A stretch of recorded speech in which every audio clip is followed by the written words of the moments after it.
Shrimad home remedies में आपका स्वागत है। और हम आपको बताएंगे कि वास्तु शास्त्र के अनुसार कभी भी कुछ चीजें ऐसी हैं जो दूसरों का इस्तेमाल नहीं करना चाहिए, और अगर आपने इस्तेमाल कर भी लिया गलती से तो उसे वापस कर देना चाहिए। वास्तु शास्त्र में एनर्जी का बहुत बड़ा महत्व है। हर मनुष्य की अपनी एनर्जी होती है जो हमारे आसपास रहने वाली और हमारे द्वारा उपयोग की जाने वाली वस्तुओं को भी प्रभावित करती है। ऐसे में दूसरों की कुछ वस्तुएं का उपयोग करना हमारे लिए दुर्भाग्य और आर्थिक परेशानी का कारण बन सकता है। इसलिए ध्यान रखें कि भूलकर भी दूसरों की 6 वस्तुओं का उपयोग कभी नहीं करें। ये सभी वस्तुएं ऐसी हैं जिनका हर कोई निरंतर उपयोग करता है। उसकी सारी पॉजिटिव और नेगेटिव एनर्जी उन वस्तुओं पर रहती है। जब हम किसी से कोई चीज उपयोग के लिए मांगते हैं तो उसकी नेगेटिव एनर्जी भी हमारे पास उस वस्तु के साथ चली आती है। इसलिए ध्यान रखें कि भूलकर भी किसी से उसकी 6 चीजें कभी उधार न मांगे, जो मैं आपको बताने वाला हूं।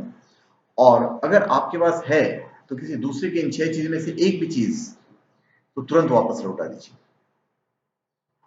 तो पहला चीज हम आपको बताते हैं, रुमाल। किसी भी अन्य व्यक्ति के रुमाल का उपयोग करना उन दो लोगों के बीच लड़ाई और तनाव का कारण बनता है।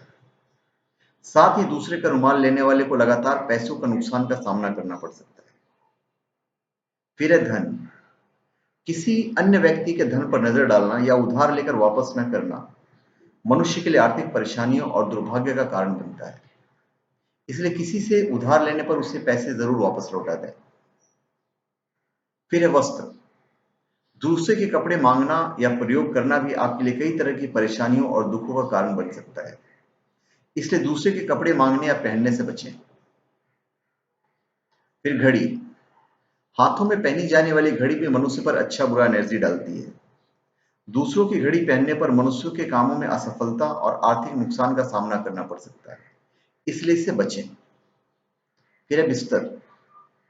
किसी अन्य व्यक्ति के बिस्तर या पलंग पर सोना भी वास्तु दोष माना जाता है। ऐसा करने से उस बिस्तर पर हमेशा सोने वाले लोगों के बीच लड़ाई झगड़े होते हैं और अन्य व्यक्ति को धन संबंधी परेशानी का सामना करना पड़ता है।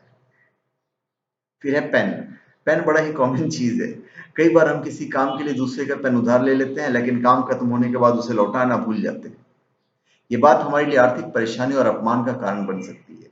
इसलिए भूलकर भी किसी दूसरे का पेन अपने पास नहीं रखें। तो धन्यवाद। आप हमारे चैनल पे सब्सक्राइब करें और अपने कमेंट दीजिए। धन्यवाद।